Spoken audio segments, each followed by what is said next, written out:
Genesis chapter 1, the story of creation. In the beginning, when God created the universe, the earth was formless and desolate. The raging ocean that covered everything was engulfed in total darkness, and the Spirit of God was moving over the water. Then God commanded, "Let there be light," and light appeared. God was pleased with what he saw. Then he separated the light from the darkness, and he named the light day, and the darkness night. Evening passed, and morning came. That was the first day. Then God commanded, "Let there be a dome to divide the water and to keep it in two separate places." And it was done. So God made a dome, and it separated the water under it from the water above it. He named the dome Sky. Evening passed, and morning came. That was the second day. Then God commanded, "Let the water below the sky come together in one place, so that the land will appear." And it was done. He named the land earth, and the water which had come together he named sea. And God was pleased with what he saw. Then he commanded, "Let the earth produce all kinds of plants, those that bear grain and those that bear fruit." And it was done. So the earth produced all kinds of plants, and God was pleased with what he saw. Evening passed, and morning came. That was the third day.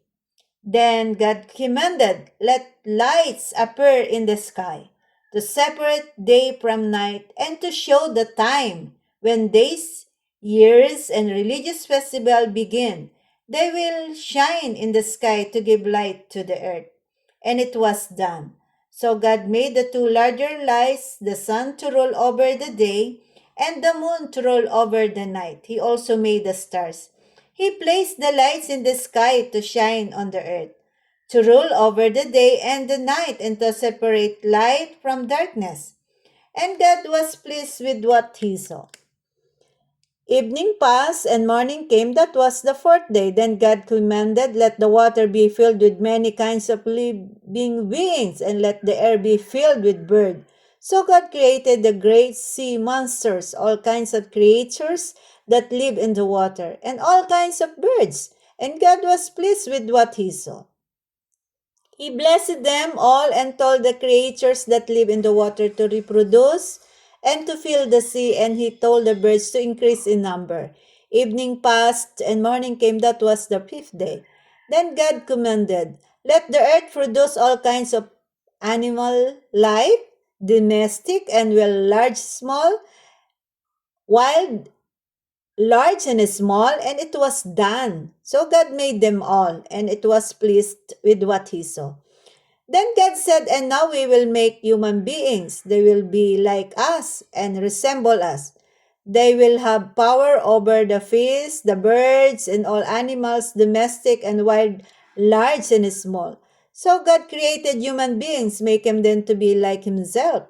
He created them male and female, blessed them, and said, "Have many children, so that your descendants will live all over the earth and bring it under their control. I am putting you in charge of the fish, the birds, and all the wild animals. I have provided all kinds of grain and all kinds of fruit for you to eat. But for all the wild animals and for all the birds, I have provided grass and leafy plants for food." And it was done. God looked, God looked at everything he had made, and he was very pleased. Evening passed, and morning came. That was the sixth day. And so the whole universe was completed. By the seventh day, God finished what he had been doing and stopped working. He blessed the seventh day and set it apart as a special day, because by that day he had completed his creation and stopped working, and that is how the universe was created. So magandang umaga po sa ating lahat. Ganun po ang pagkalikha ng Panginoong Yahweh sa ating mundo. At makikita po natin, ang dami pong points na makikita pa lang natin sa creation kung paano natin makikilala ang Diyos at kung sino siya, mapapansin natin doon sa ating binasa na through His words lang, sa pamamagitan lang ng salita, niya nilikha ang mundo. Kaya po ang salita ng Diyos ay the most powerful, the word of God is powerful and alive. Sapagkat na kung anyo natin pong mapapansin, ay isa lang po yung kinreate niya na merong materials, which is walang iba yung tao. Kasi dumakot siya ng alabok, sabi po sa Tagalog, at ginawa niyang tao at hiningahan niya at nagkaroon ito at naging living soul ito. Sabi po sa Bible, sa salita ng Diyos. So, makita po natin, bawat bigkas niya, nangyayari po yung mga ginagawa niya. Kasi nung unang panahon, madilim, pero at na puno ng tubig ang mundo. And yet, sinabi ng Diyos, magkaroon ng liwanag at nagkaroon nga. Pagkatapos noon, ay pinaghiwalay niya yung ginawa din niya, yung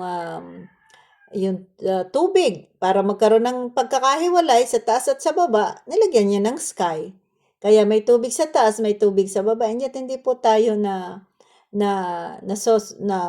overpower flow ng tubig, ano? Kasi nga, ang Diyos po ang nagtatakda ng lahat ng bagay. Kahit po yung water, itinabon niya sa isang dako para lumitaw ang earth. Kung saan, ito yung tinatawag nating land. Kung saan, nakakalakad tayo at nagkaroon ng mga halaman, punong kahoy, nagkaroon ng mga animals at human beings. Ano po? At ng mga bundok, lumitaw po iyan. At yung tubig, sabi niya, huwag ka nalalampas dyan sapagkat na nilagyan ng Diyos ng hangganan yung tubig na pinagsama-sama niya na tinatawag niyang dagat at nilagyan din niya ito ng mga dambunghalang mga hayop. Pero sa lahat ng yon, hindi ipinamahala ng Diyos sa mga Elohim o do sa mga anghel yung pamamahala. Ipinamahala po nila yun sa tao ng Diyos. And yet, hindi po naman nangyari yung plano ng Diyos dahil nga ang tao ay nagkaroon siya ng kapilian, napiliin niya yung pagsuway sa Panginoon doon pa lang sa paraiso. Yun po yung makikita natin dito sa Genesis. So makikita din po natin na ang Diyos ay natuwa talaga sa kanyang paglikha, nasiyahan siya sapagkat napakaganda at napakaganda ng pagkakataludtod o pagkakahanay-hanay ng kanyang pagkalika. Kahit yung sun, stars, and moon ay ginawa ng Diyos. May purpose siya para magbigay ng liwanag sa araw at yun namang buwan para magbigay ng liwanag sa gabi. At ito rin ang ginagamit na basihan sa mga pagbilang ng mga araw, taon at mga festivals. So makikita pa lang po natin na hindi kayang gawin yun ng walang, ang kapangyarihan ay limitado lang o ng tao na may kamatayan. Tanging ang walang hanggan Diyos lamang ang makakagawa nito.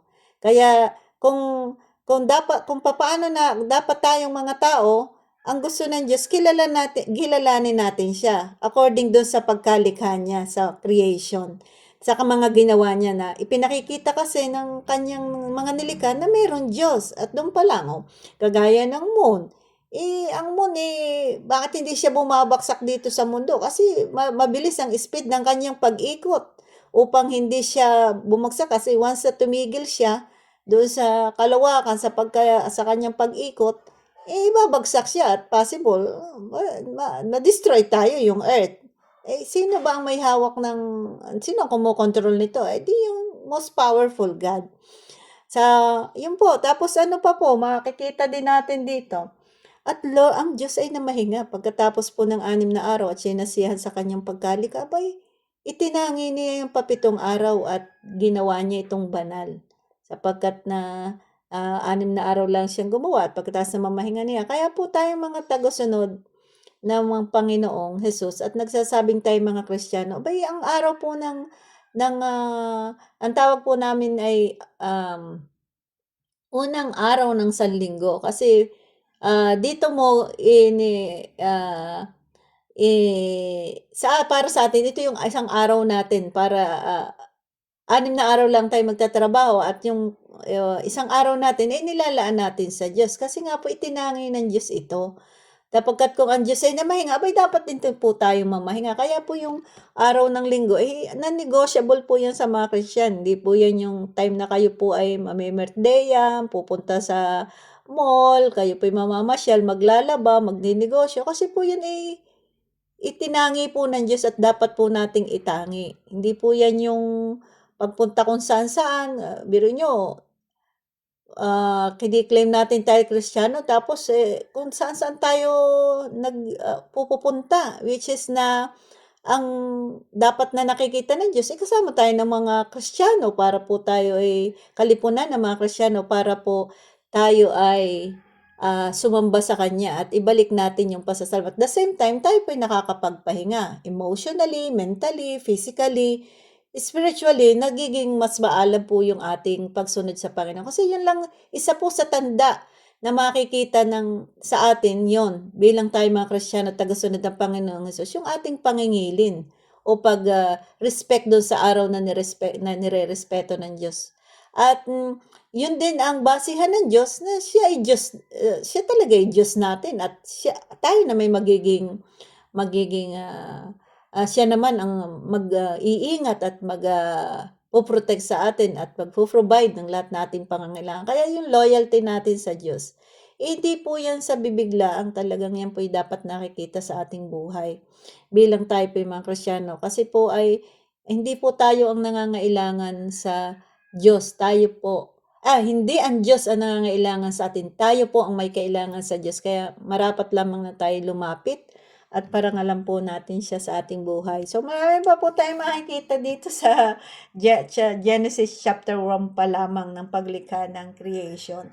At isa din po diyan yung na-recorrect din kami doon sa dati ang pagkaunawa namin, yung let us make man in our image. Ang turo po noon dati sa amin yung let us make, ang sabi dito ay dahil nga yung Trinity ang nag-uusap dito, which is iisa na nga po ang kanilang isipan, damdamin, magkakatulad na hindi na nila kailangan alalahan, imbitahan ang kanilang sarili. Kumbaga understood na po yun. So ang tinutukoy po ditong let us make man in our image ay yung pong kalipunan ng mga kalipunan ng mga nilikha doon sa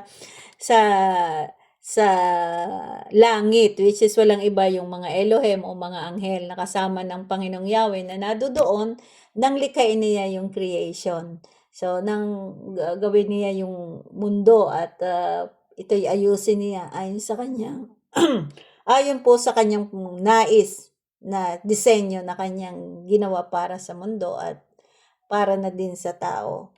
So, hanggang dito na lang po muli at abangan po ninyo yung pagpapatuloy ng aking sinisiris na video. At marami po kayong matututunan doon. Encourage ko rin po kayo na magkaroon po kayo ng Bible sa inyong tahanan sapagkat ito po ay napakabuting pamana ninyo sa mga magulang, napakabuti po ninyo itong pamana sa inyong mga anak. Kasi malaki ang possibility na sila ay maiiwasan nila ang maraming mistake at sipayo sa buhay kung kanila pong susundin ang sinasabi sa banal na kasulatan at ang pagsunod sa kalooban ng Panginoong Hesus. Magandang umaga po sa lahat at blessed morning po ulit.